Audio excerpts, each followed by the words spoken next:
আমরা কি করব?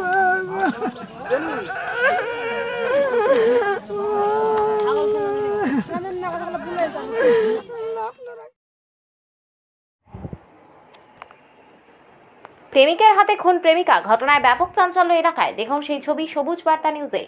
ঘটনাটি ঘটেছে মুর্শিদাবাদের দৌলতাবাদ থানার মির্জাপুর এলাকায়। পুলিশ সূত্রে খবর, মৃত যুবতীর নাম সাবিয়া খাতুন, তার বয়স 19 বছর। স্থানীয় সূত্রে খবর, মির্জাপুর ভাটা সংলগ্ন এলাকায় প্রেমিক প্রেমিকা বসেছিল। তাদের মধ্যে কথা কাটাকাটি হতে হঠাৎই প্রেমিক প্রেমিকার ওপর আক্রমণ শুরু করে। ধারালো অস্ত্র দিয়ে এলোপাথারি কোপাতে থাকে। ঘটনাস্থলে পড়ে যায় প্রেমিকা সাদিয়া খাতুন। স্থানীয়রা তড়িঘড়ি তাকে উদ্ধার করে হাসপাতালে নিয়ে গেলে চিকিৎসকরা মৃত বলে ঘোষণা করে। ইতিমধ্যে অভিযুক্ত যুবককে গ্রেপ্তার করেছে দৌলতাবাদ থানার পুলিশ। ঘটনায় চাঞ্চল্য এলাকা জুড়ে। Bureau report.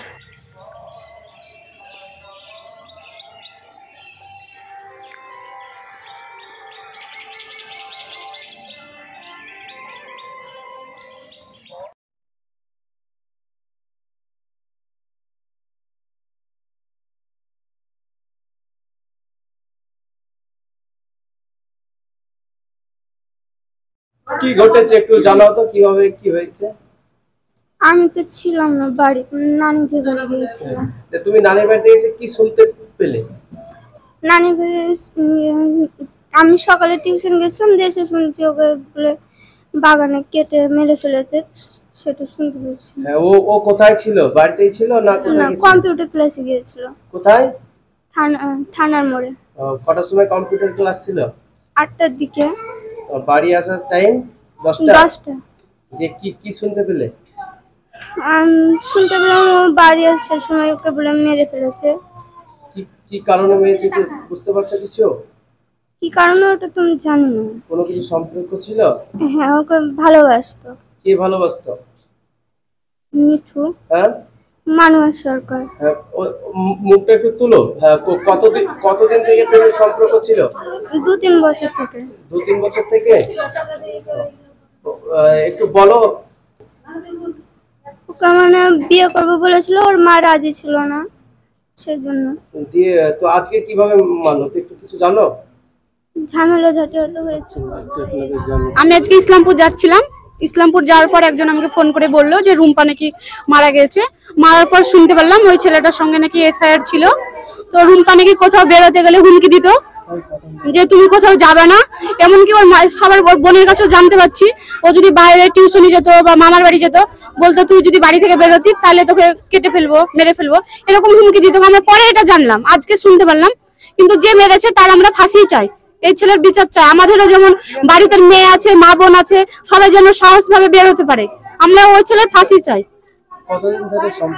সেটা বলতে পারবো না। আজকে আমরা জানলাম যে এই ছেলেটার সঙ্গে রিলেশন ছিল। মার্ডার করার পর আমরা জানতে পারলাম যে ওই ছেলেটার সঙ্গে রিলেশন। দৌলতাবাদ প্রাইমারি স্কুলে একটা বাগানে মার্ডার করা হয়েছে। ছেলেটার নাম মিঠু। আমার নাম সোমা খাতুন। বাড়ি সিদ্ধিনগর।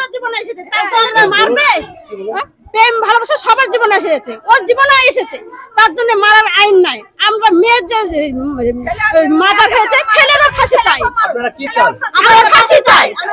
মেয়ের সঙ্গে ছেলেরও ফাঁসি চাই। আমরা ফাঁসি চাই। আমরা ফাঁসি চাই। কেন ওর মারা আইন নাই? তাই মারবে ও, ছেলেকে মারবে ও। আমরা আজই ছেলে আমাদের হাতে তুলে দেন, না হলে ফাঁসি চাই। মেয়ের সঙ্গে সঙ্গে ছেলেরও ফাঁসি চাই। আমরা মেয়েকে হারিয়ে ফেলেছি, ছেলেরও আজ শাস্তি চাই। আমরা ছেলেকেও আমরা দেখতে চাই, ছেলের এরকম পরিণতি আমরা দেখতে চাই না। ছেলে এত দুষ্টু কেন? একটা মারার আইন কোনোদিন নেই একটা মেয়েকে। মেয়ে হারিয়ে ফেলেছি, মেয়ের কবর হবে, ছেলেরও কবর চাই আজ। আরো 5টা মেয়ে বেরোতে পারবে না এইভাবে। মেয়ে বেরোনো তো বিপজ্জনক হয়ে যাবে। মারার কোনো আইন নেই। বিয়ে না করতেই পারে ওকে, তাহলে ওকে মারতে হবে। ওর তো মারা আইন নাই। বিয়ে করবো বলেছিল? হ্যাঁ, বিয়ে করবো বলেছে, ও করবে না, ওর বাপ মা বলে দিবে না। কতদিন থেকে এরকম? আমি সেটা জানি না এখন। আপনার নাম? আমার নাম সারেফ হাবিব। বাড়ি? কিভাবে মৃত্যু হয়েছে শুনছি, হাজিরপাড়ার মান্নানের ছেলে নাম শুনছি, মিঠু বলে, ও মেরে দিয়েছে। আমরা শুনতে পারলাম যে ও মেরে দিয়েছে, ভুজালি মেরেছে পেটে এবং মুখে। কি কারণে মারলো কিছু বুঝতে পারছেন? শুনলাম ওর সঙ্গে নাকি একটু ভালোবাসা ছিল, ব্যাস এইটুকু, আর বেশি আমরা জানি না। কতদিন থেকে ছিল? ওটা বলতে পারবো না কতদিন থেকে। আপনার নাম? আমার নাম জহিরুদ্দিন আহমেদ, বাড়ি? বাড়ি এইখানেই।